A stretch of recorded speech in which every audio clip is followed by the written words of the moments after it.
Bismillahirrahmanirrahim. Nawaitu ta'alluma wa ta'lima wa tadhakkura wa tadhkira wa naf'a wal intifa'a wal ifadata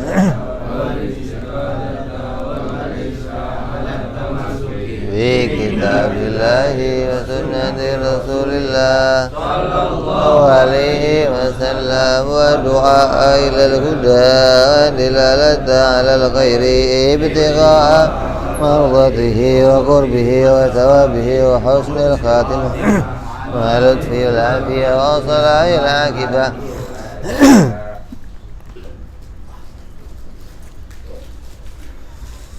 Bismillahirrahmanirrahim. Alhamdulillahirabbil alamin. Bihi nasta'inu ala umuri dunya waddin. Salatu wassalamu ala Rasulillah Sayyidina wa habibina wa syafi'ina wa maulana Muhammadin sallallahu alaihi wa ala alihi wa sahbihi ajma'in. Amma ba'du. Qala musanniful kitab Habibul Imam Al-Habib Abdullah bin Husain bin Zahir rahimahullah wa sahibu syarha min Muawi al-Bandani rahimahullah wa ghafara lahuma wa li walidayhima wa nafa'ana bima fid darain. Allahumma aftah qulubana futuhal arifin wa bi'idmatika wa rasul alaina bi rahmatika ya arhamar rahimin.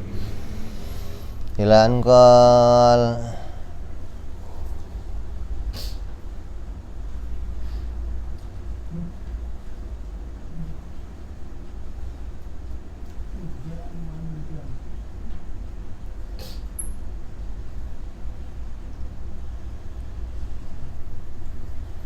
sampai apa kemarin?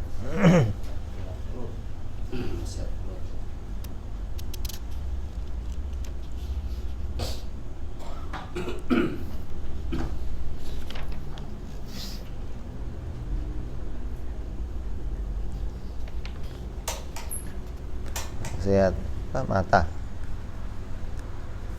Mata.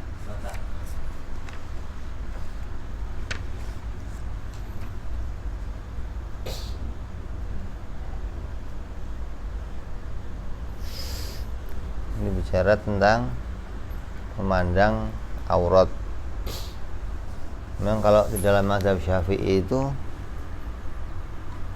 aurat itu di dalam sholat yang boleh kelihatan hanya wajah dan telapak tangan. Di luar sholat semuanya nggak boleh kelihatan. Syafi'i begitu memang. Jadi kalau ada orang kok sekarang pakai cadar, pakai apa, tanya mazhabnya apa? Syafi'i. Ya sudah benar begitu memang. Syafi'i begitu. Di luar sholat itu seluruhnya ditutup. Tapi kan jarang sekarang orang praktik itu jarang. Jadi kelihatannya mazhabnya Syafi'i, tapi prakteknya bukan Syafi'i gitu loh. Ini yang bukan praktek itu enggak cuman awamnya, sampai kiai-kiainya begitu. Coba kita lihat istri-istrinya para habaib, kiai-kiai sepuh, ini cuma kerudungan doang, nggak terus sadar. Lah Syafi'i bukan?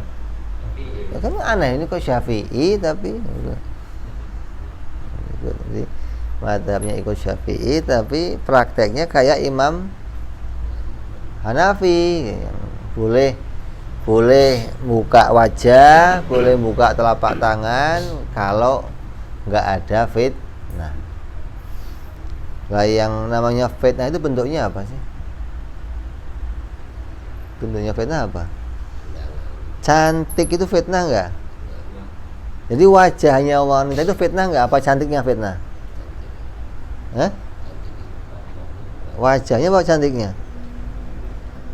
Kalau cantiknya doang berarti yang nggak cantik nggak fitnah.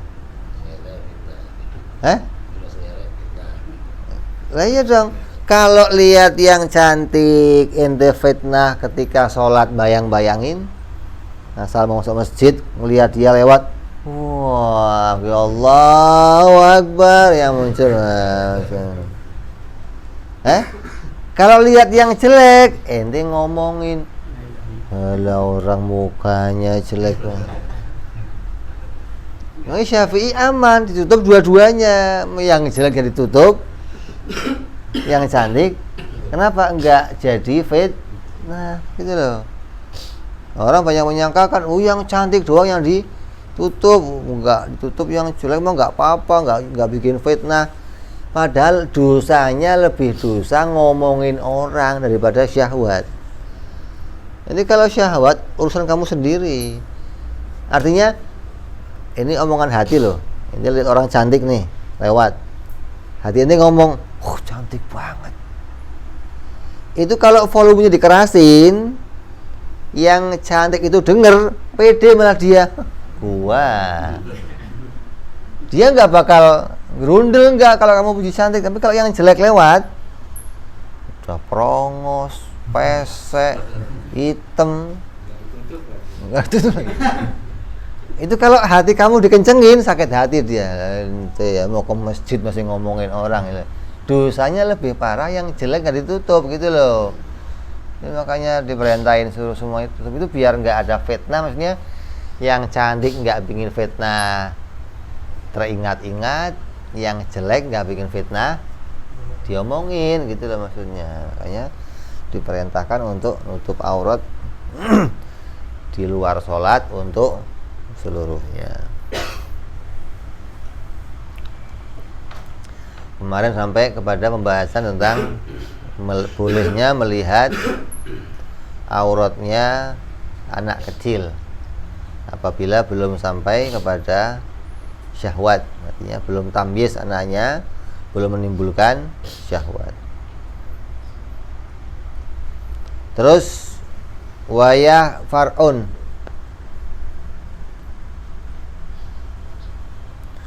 wa idza balagha sabiyyu wa sabiyyah asyra sinina wajabat tafriqu bainahu wa baina ummihi wa abihi wa akhihi fil madja'i linususil waridati fi dzalika wallahu a'lam fadzalika al-husni.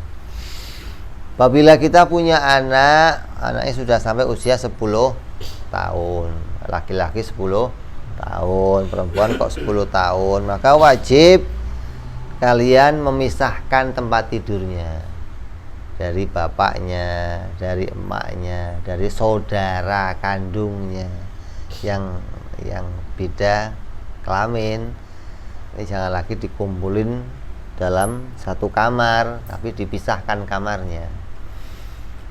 Ini bentuk berdasarkan nas-nas yang datang mengenai wajibnya memisahkan. Jangan sampai kok apa-apa kita campur aduk, berarti kita nggak mengikuti peraturan, nggak mengikuti apa yang diperintahkan oleh Rasul sallallahu alaihi wasallam. Kalau masih kecil cuma 5 tahun, 6 tahun nggak apa-apa kumpul, namanya kakak adik satu tempat tidur gitu kan, laki perempuan gitu. Tapi kalau sudah 10 tahun sudah mulai menginjak tamyiz, ini sudah mulai mau balik, diperintah untuk pisahkan. Nah, sekarang ini tempatnya sekamar, kontraknya sekamar, anaknya kayak pindang tetel, kayak berentet. Itu kalau pengen ikut perintah susah, bisa tapi tidurnya pakai sip, maksudnya kamu jam sekian sampai jam sekian, nah saya maksud jam sekian, nggak bisa tidurnya, nggak di sip, nggak bisa. Kalau mau disekat-sekat tidurnya berdiri. Kayak orang koma sekotak mau disekat-sekat berdiri, nggak bisa, begini nggak bisa, berdiri tidurnya sur. Gantungin di mana itu? Stok udah tidur. Ya gimana? Makanya dulu zamannya Sutioso sudah mikirin, ini rumah RSS itu rumah sangat,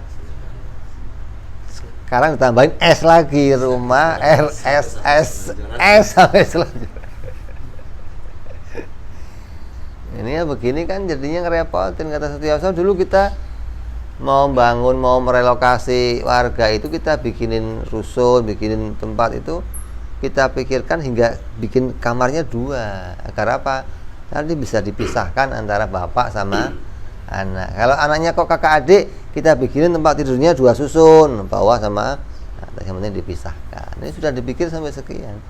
Artinya betul-betul ingin menjalankan syariah bahwa sebuah keluarga itu diperintahkan demikian ketika memperlakukan hubungan atau keadaan antara saudara dengan saudara lainnya, anak dengan yang lainnya. Jadi batasnya yaitu usia 10 tahun.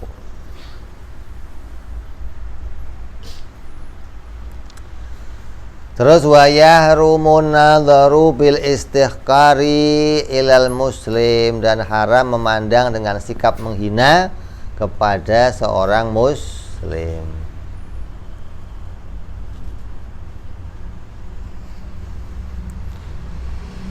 Jadi mandang, menghina, kita memandang sambil hatinya menghina, itu sudah bagian dari perkara yang dilarang. Makanya pandangan itu berbahaya begitu.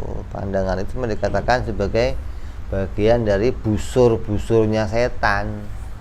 Kalau sudah kamu kok siap memandang orang, itu hatinya harus disiapkan dulu. Jangan pengen jalan-jalan tapi hatinya belum siap. Oh, isinya dosa udah. Asal lihat ini diomongin, lihat ini diomongin. Kata orang Jawa itu lawang tali kawat. Tinggal nyawang nggak kuat, tinggal ngeliatin aja masih ngomong aja, tinggal lihat aja sih begitu. Ini apa, orang-orang yang ketika memandang seseorang seringkali dia menghinakan orang lain dalam pandangannya. Seperti contohnya apa? Ka'an yaqtaba wajhahu fi wajhihi, seperti merengut di hadapan orang muslim, au yushira ilaihi bil jufni, atau memberi isyarat kepadanya dengan pelupuk mata, wal hajib atau alis, al istihza yang tandanya untuk ngecek-ngecek. Asal kumpul sama orang, ini tanda yang begitu, tanda bahwa kita sedang menghinakan seseorang. Maka hukumnya haram apabila seseorang itu sampai mengeluarkan atau memberikan pandangan dengan pandangan yang menghinakan kepada saudaranya muslim. Sampai diceritakan kan di antara iman atau di antara pekerjaan yang menandakan kamu terhitung orang yang baik itu diantaranya di depan dan di belakang harus sama. Jadi ngomong di depan ya begitu depan orangnya, kamu di belakang dia juga sama, itu tandanya kamu orang baik. Kalau kamu kok sudah berbeda antara di depan dan di belakang, ini ciri kamu orang yang gak baik. Jadi orang yang mengedip-ngedipkan matanya pada seseorang atau mengangkat-ngangkat alisnya, maka itu tandanya dia menjadi orang yang membuat pandangan yang buruk kepada saudaranya. Kama fa'alahu kuffaru Quraisyan li sahabati radhiyallahu anhum, sebagaimana hal yang telah diperlakukan orang-orang kafir Quraisy pada sahabat-sahabatnya Nabi radhiyallahu anhum. Dulu begitu, kalau sahabat Nabi lewat, matanya main. Itu tanda kita disuruh memberikan pandangan yang jelek. Artinya kalau dia lewat, kita disuruh merengut, disuruh buang muka, disuruh gak merhatiin, dikasih kode. Ini tandanya kita orang-orang yang tidak berlaku baik kepada saudara muslim. Kalau orang-orang kafir mah pantas begitu. Ini yang diperintahkan satu muslim sama orang muslim yang lain, maka nggak boleh punya pandangan yang demikian.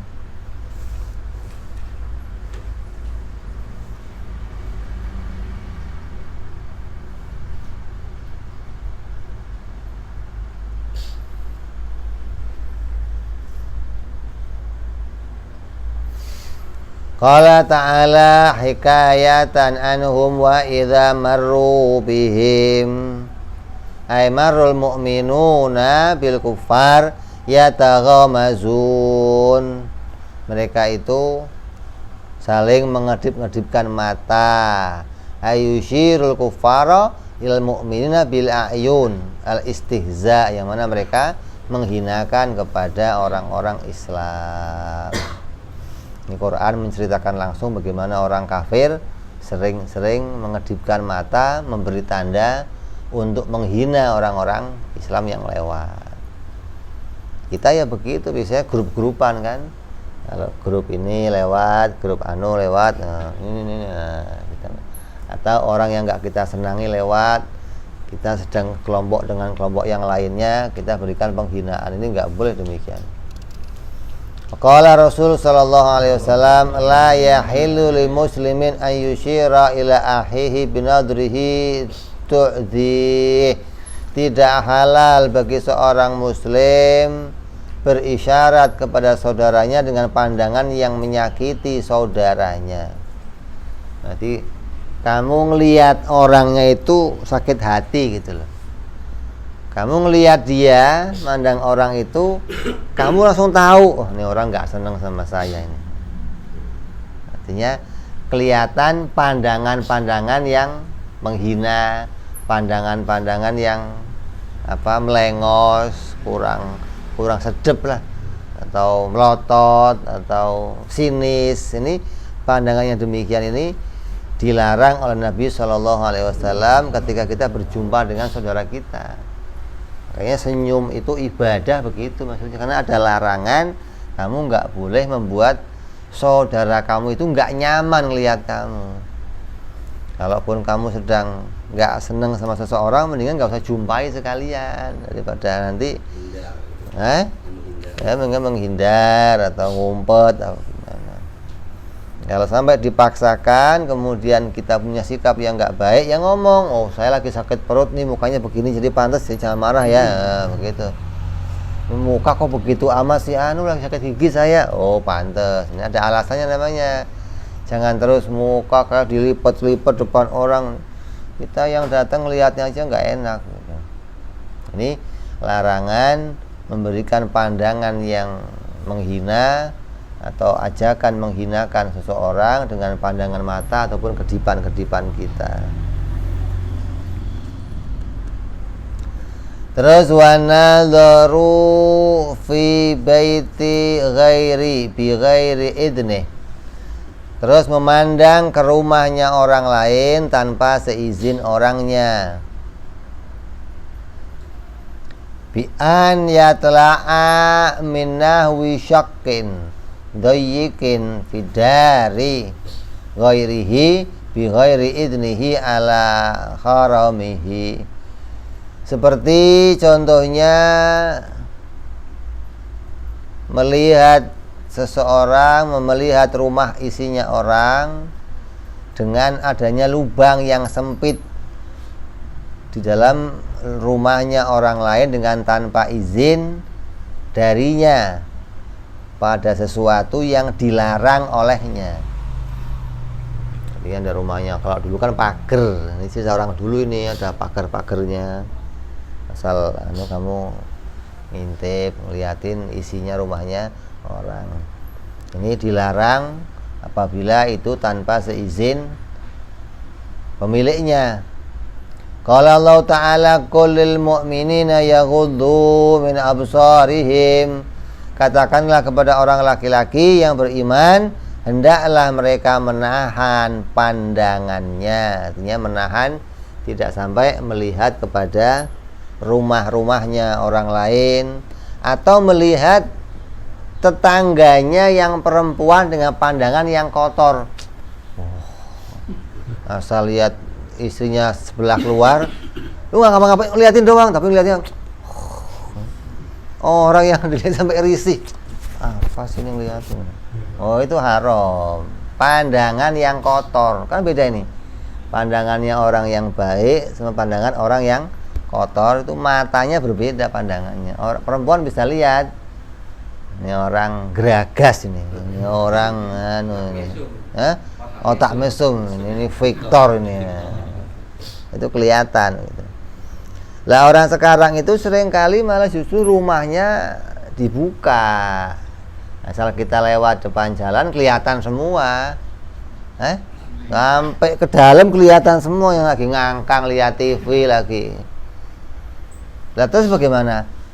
Ya kalau memang dia itu buka sudah ngizin lihat, ya kamu nggak apa-apa ngelihat. Jadi dia buka itu izin namanya. Memberi izin siapa aja boleh lihat. Kalau ditutup kamu ngelongok, nah itu kamu nggak boleh. Jadi buka berarti apa itu? Berarti boleh lihat. Sama aja ada orang kok pakai celana pendek, rok pendek, sama aja silahkan lihat paha saya, gitu kan? Roknya dipendekin, pakai celana pendek, tapi kamu lihat nggak boleh. Jangan lihat-lihat.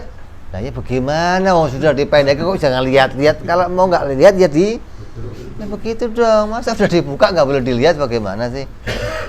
Jadi kalau kamu maksa melihat ke dalam tanpa izin, itu hukumnya haram. Tapi kalau memang rumahnya terbuka, siapa aja yang lewat itu bisa ngelihat, dan itu sebagai tanda diizinkan, maka kamu nggak salah. Hanya kita yang kadang risih gitu loh. Ini dicontohkan sama Nabi SAW. Nabi pernah mengantarkan seorang budak yang pulangnya kesorean. Rumahnya di ujung kota Madinah. Dari pasar ini jauh. Maka Nabi ngantar ke sana. Ketika diketok, dibuka, Nabi balik badannya. Ini akhlak Nabi ini. Ngobrol, ngomong itu yang bukain pintu di pintu, Nabinya ngadepnya belakangin pintu. Sampai tanya, ada siapa aja di rumah, laki-lakinya ada enggak, siapa enggak ada. Kata mereka, lihat ke sini enggak, saya takut melihat dalam rumah kamu ada. Karena dalam rumah itu kadang ada orang yang enggak pengen dilihat, ada barang yang dirahasiakan, barang yang macam-macam lah. Ini ajaran Nabi nyikapin gimana kalau kita itu bertamu ke rumah seseorang. Kalau kita kan enggak, begitu dibukain longok. Ada si Anu, malah lihat, apalagi ada anak yang cantik. Ada enggak si Anu? Nah,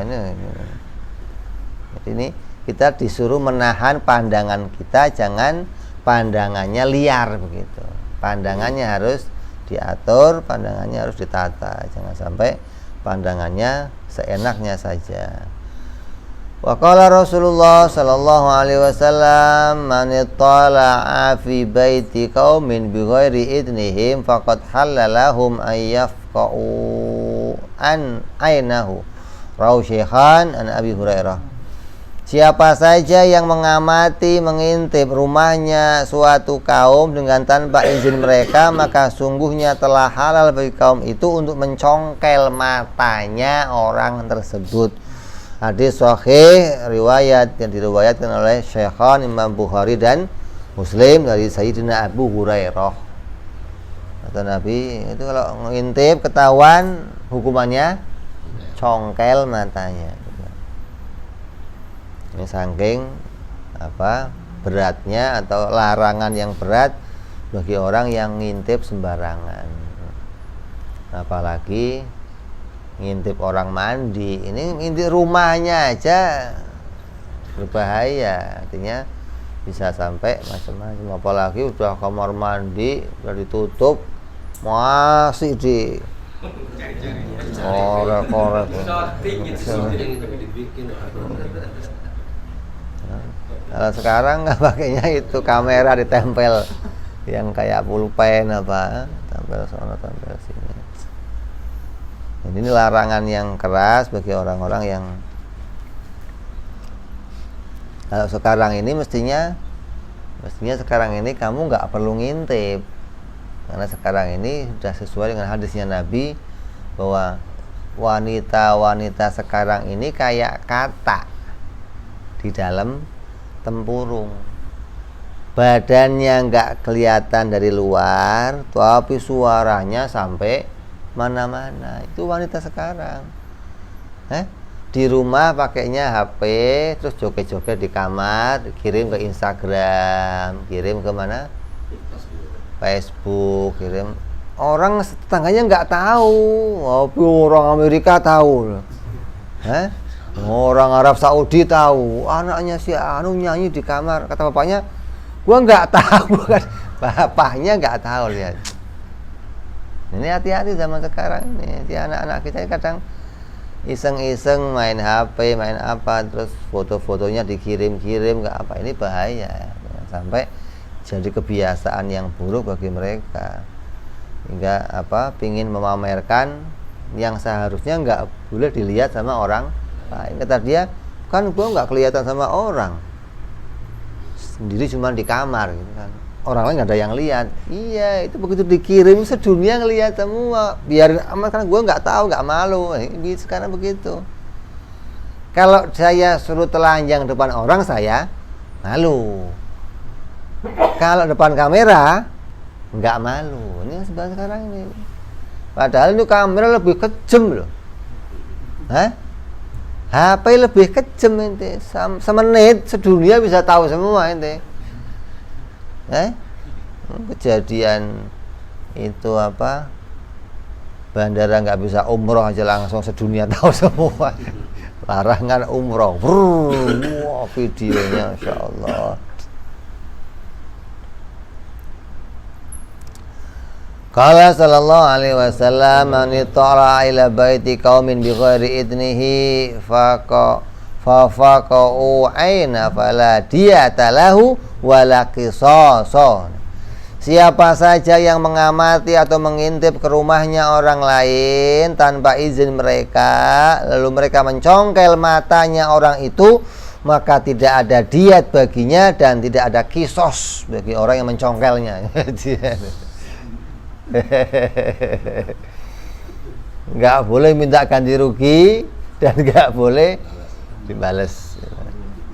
Ini hukuman bagi orang yang ngintip rumahnya orang lain ketika seorang itu nggak terima.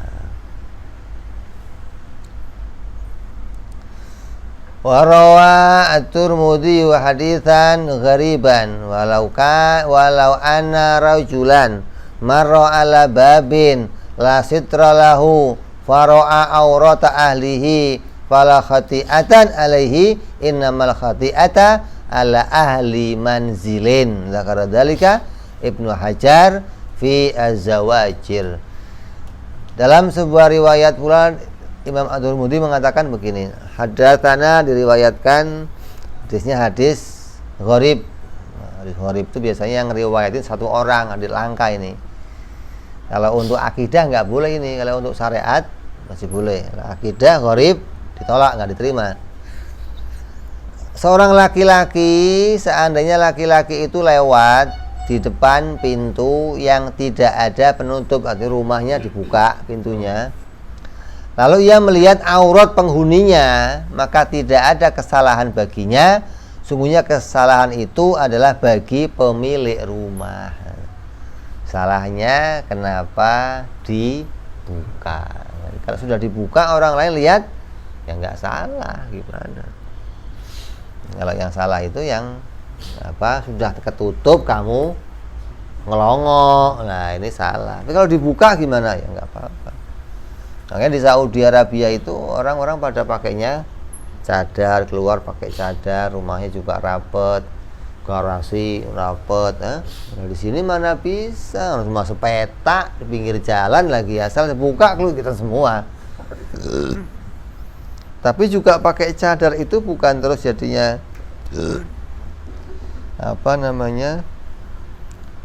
mencerminkan orang baik.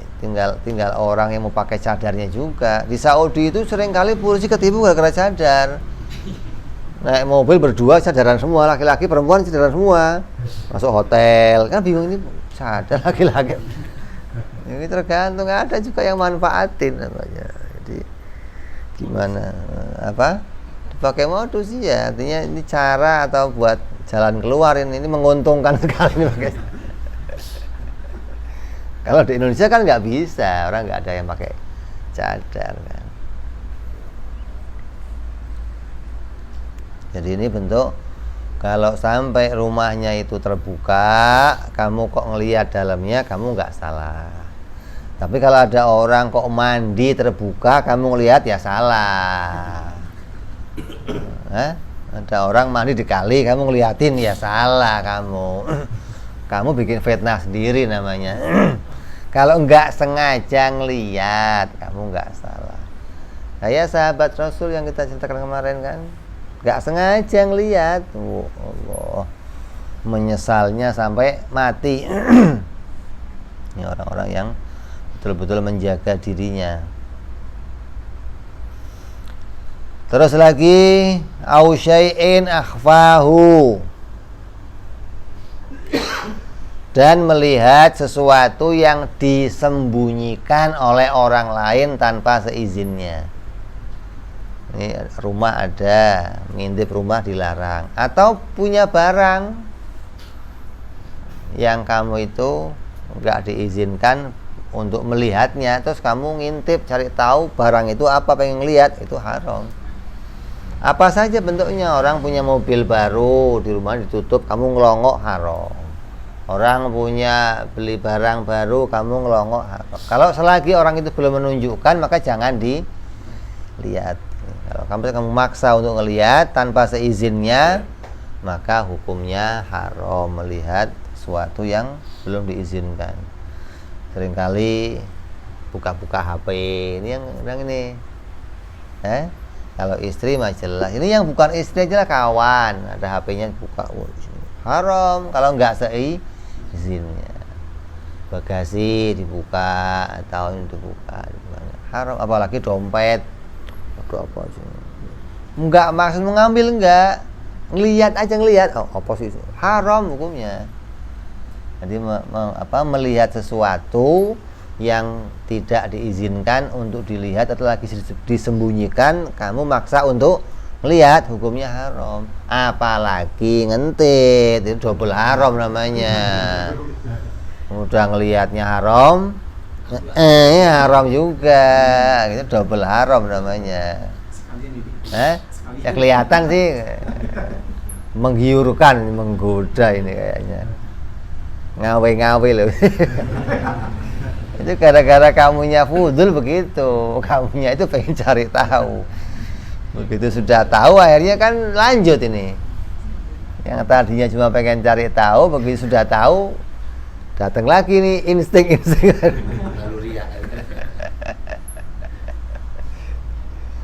Ini hati-hati, ini jangan sampai kita kebablasan untuk urusan ini.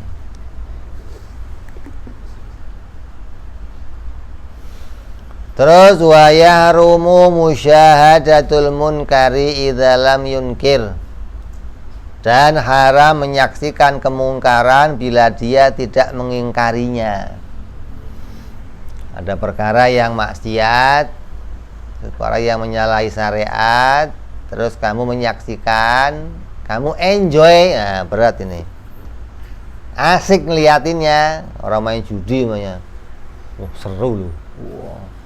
Kan saya nggak ikut main, saya ya lu nonton ngeliatin itu kesalahan.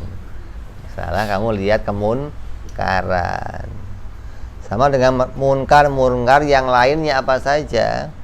Kamu lihat apa, sengaja ke mall. Kamu sengaja ke mall, itu selain untuk belanja itu hukumnya haram. Kenapa? Orang yang ke mall itu isinya wanita-wanita yang pingin dilihat sama orang. Lah kamu kok kesana, itu cocok namanya. Dianya pingin dilihat, entenya nongkrong pingin, cocok. Jadi kamu kok niatnya aja pengen lihat, itu sudah, Insya Allah. Karena kamu akan menyaksikan kemunkaran, tapi kamu diam aja, menyaksikan sambil menikmati, apalagi on es krim, wow, double sudah itu. Dinikmati, artinya menikmati satu kemunkaran. Begitu pula pada perkara-perkara yang terjadi lainnya. Liqauli sallallahu alaihi wasallam, sabda Nabi, ma min kaumin, tidaklah bagi suatu kaum, amilu, mereka itu melakukan bima'asi, dengan suatu kemaksiatan, Wa fihim, dan di antara mereka man yakdiru au yunkira alaihim. Sementara itu kaum terdapat orang-orang yang mampu untuk mengingkari atau melarang mereka. Artinya orang itu bisa melihat kemaksiatan, tapi kaum tersebut tidak mampu untuk tidak berusaha untuk mencegahnya. Falam yaf'al illa yushiku au yu'ammahuhum au ya ummahuhumullahu bi'adzabin min indih. Maka namun orang itu tidak melakukan untuk menghentikannya, melainkan nyaris, melainkan pasti Allah akan merantai mereka dengan siksaan yang pedih nanti pada hari kiamat. Na'udzubillahi min dzalik. Artinya seenggak-enggaknya ini kembali kepada hadis selemah-lemahnya iman. Sekuat-kuatnya iman itu ya begini, kalau lihat munkar langsung dibubarkan, langsung ditindak lanjut, langsung dihancurkan. Ini kalau lihat kemunkaran. Tapi kok nggak bisa bagaimana? Ya pakai suara. Tangannya nggak bisa pakai suara. Jangan begitu, jangan. Kok suara nggak bisa juga? Ya pakai hati.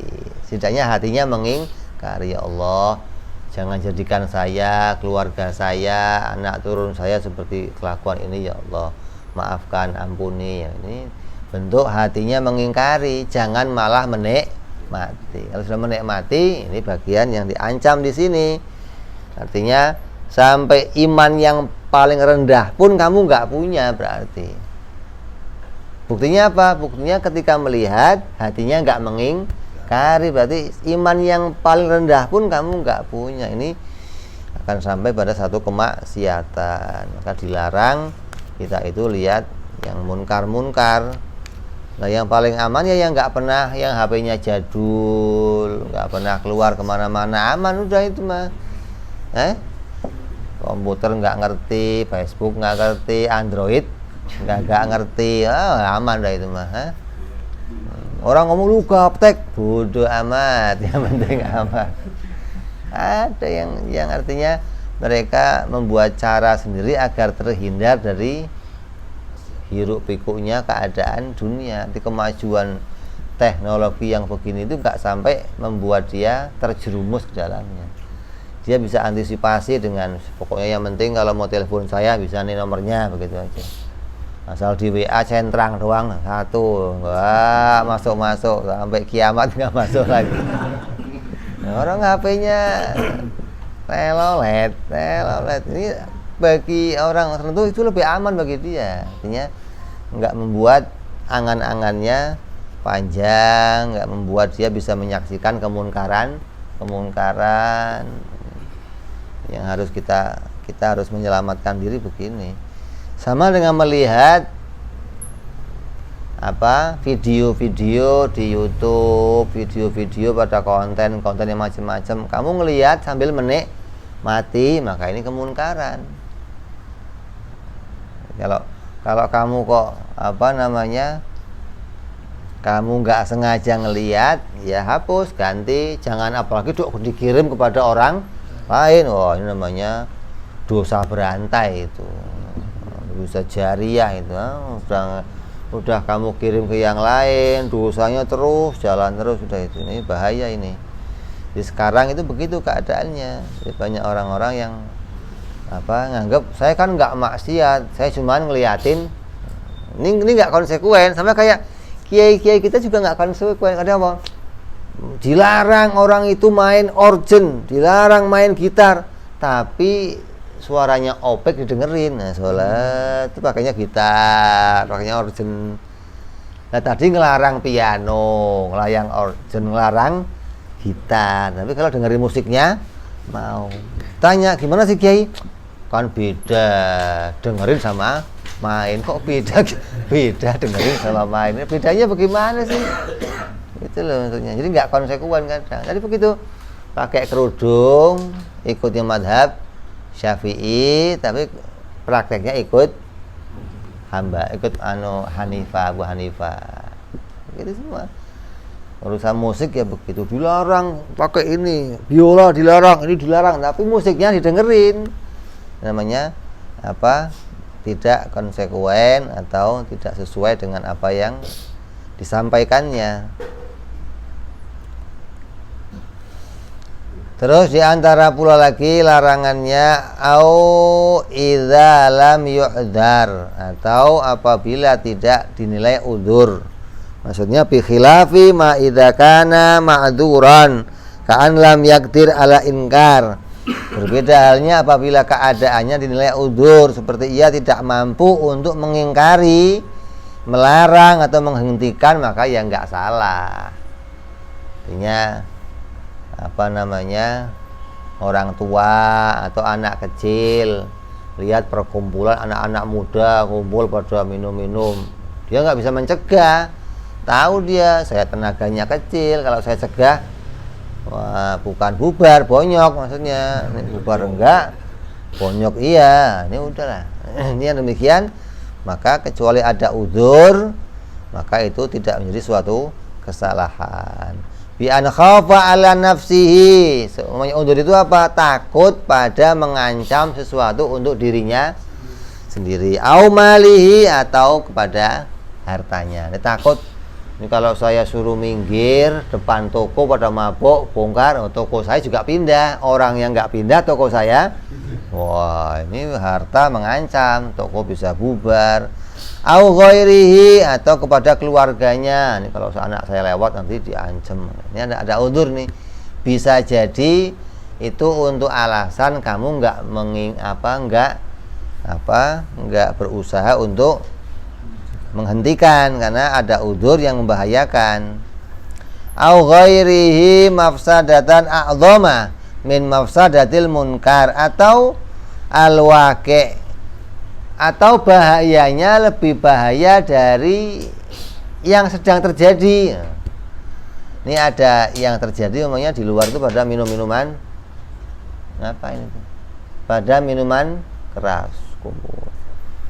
Ini kalau saya cegah, saya bubarkan, malah mati. Nah, ini lebih bahaya namanya.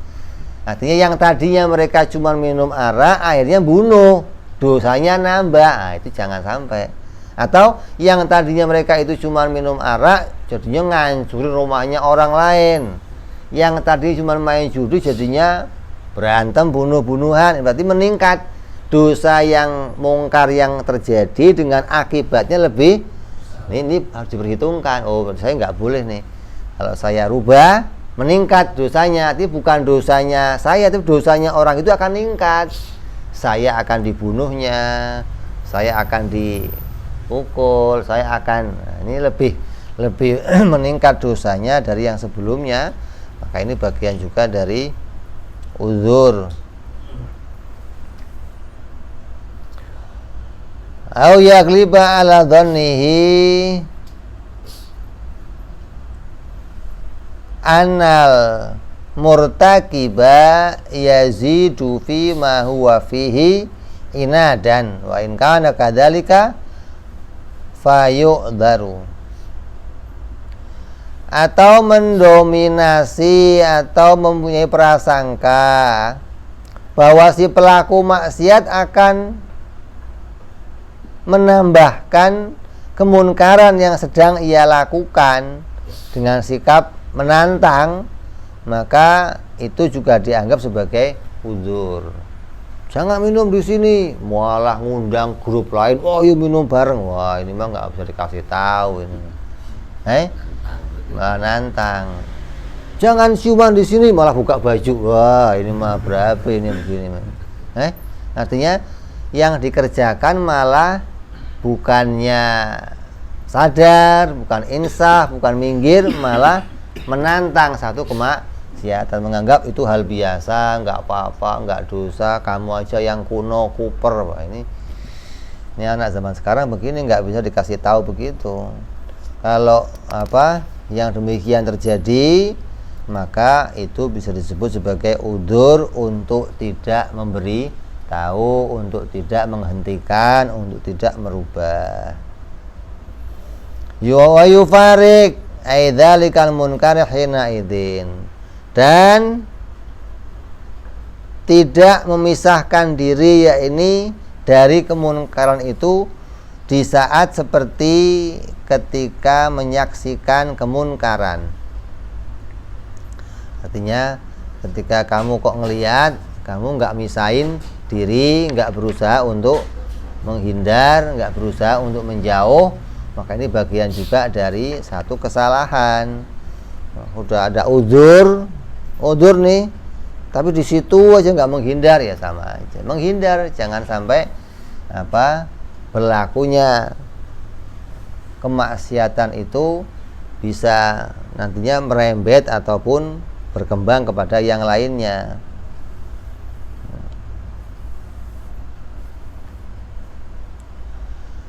Au yu'dzar wa yufarik, ataupun itu akan jadi adanya udzur dan memisahkan dan tidak memisahkan diri dari terjadinya satu kemaksiatan. Nah, sekarang ini kalau kayak di Lagoa ini berat memang, penyakitnya penyakit yang berat. FPI aja nggak masuk ke sini, maksudnya FPI itu kalau masuk punya prosedur. FPI kan kerjanya bongkarin maksiat. Itu kalau mau bongkar punya prosedur. Apa prosedurnya? Kalau yang bikin laporan itu warga setempat, FPI baru datang. Jadi di sini nih ada kemaksiatan namanya buka diskotik. Warganya nggak ada yang seneng. Semua warga lapor sama FPI. Kalau polisi kan nggak bisa. Lapor polisi diem aja polisinya, berarti laporin sama FPI. Maka FPI akan datang ngancurin tempat kemaksiatan itu.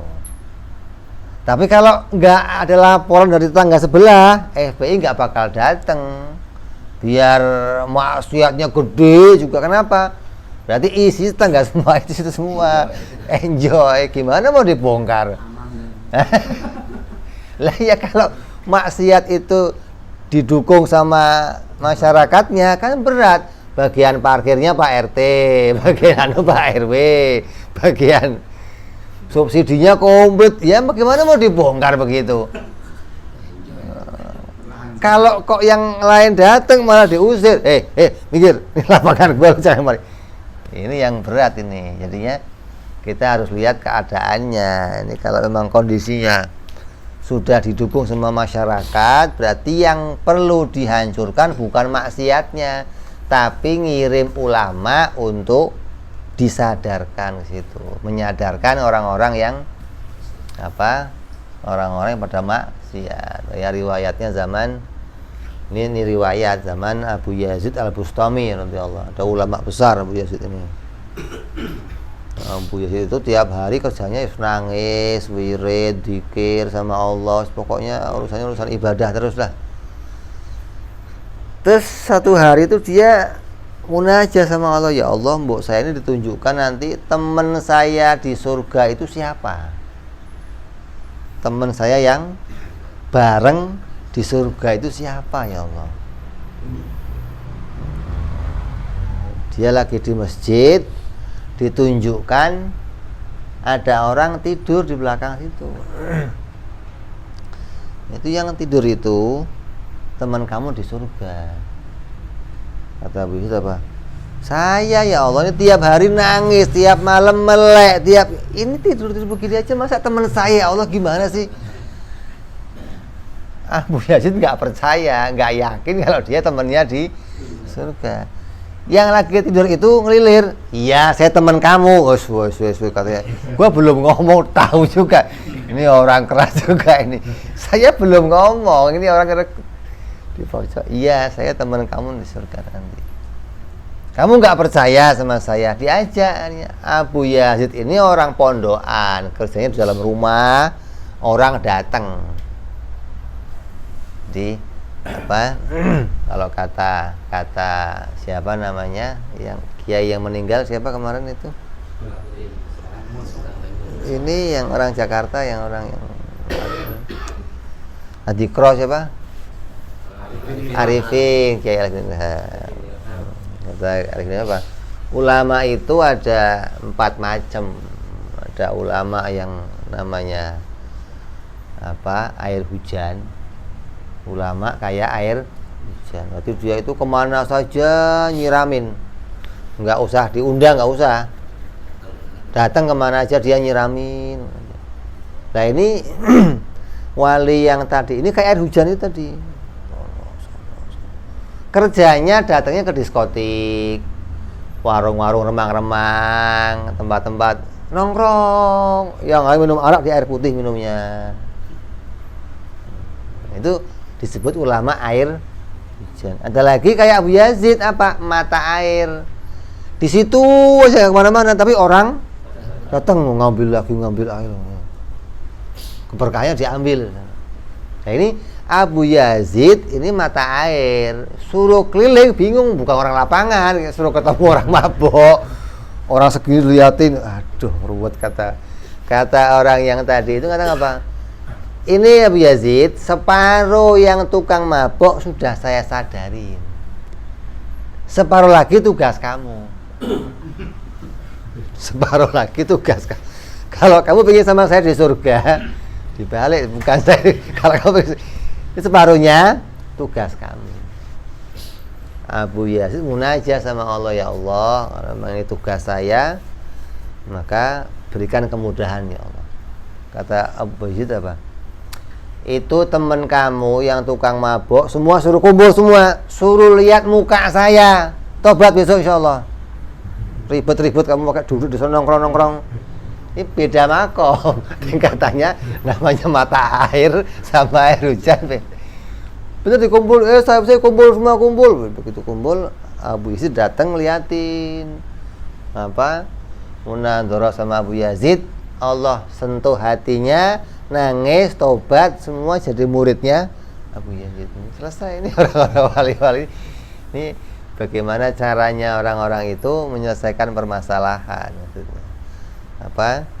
Kemuliaan seseorang dilihat dari arah berbagai macam keadaannya. Jadi jangan nggak diukur satu arah saja.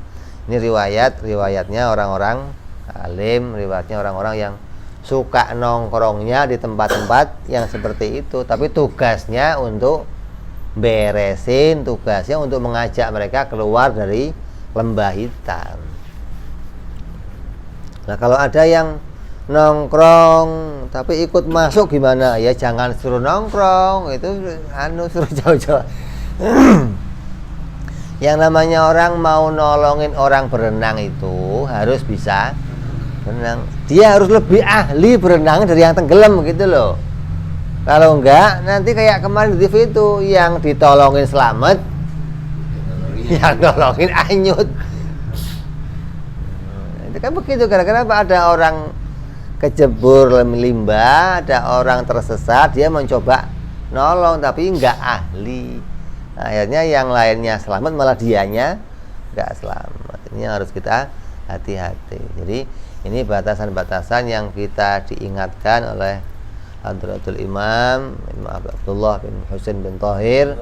Nah, bagaimana kita menjaga mata kita jangan sampai melakukan satu kemaksiatan.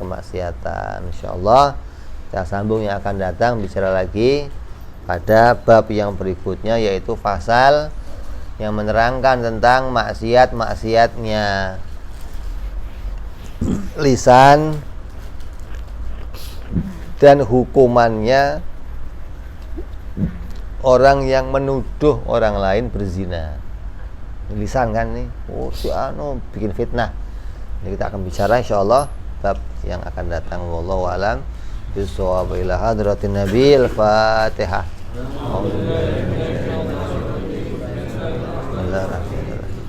Alhamdulillahirabbil alamin arrahmanir rahim maliki yaumiddin. Iyyaka na'budu wa iyyaka nasta'in ihdinas siratal mustaqim.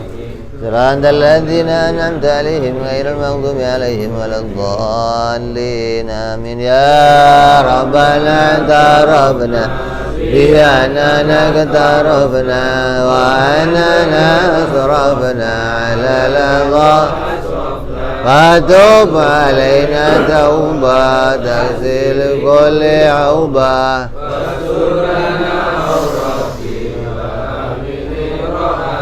واغفر لوالدينا والآل والإخوان وسائر الهلال وكل ذي أو جيرة أو صحبة والمسلمين أجمع فضلا وجودا منا لا باكتساب منا بالمصطفى رسولنا الله بكل سولي وسلم ربي عليه أنت الحبي وآله وصحبه عدد طعس صحبي والحمد لله في البدء والثناء سبحان ربك رب العزة عما يصفون سلام على المرسلين والحمد لله Alamin. Ada yang nanya enggak?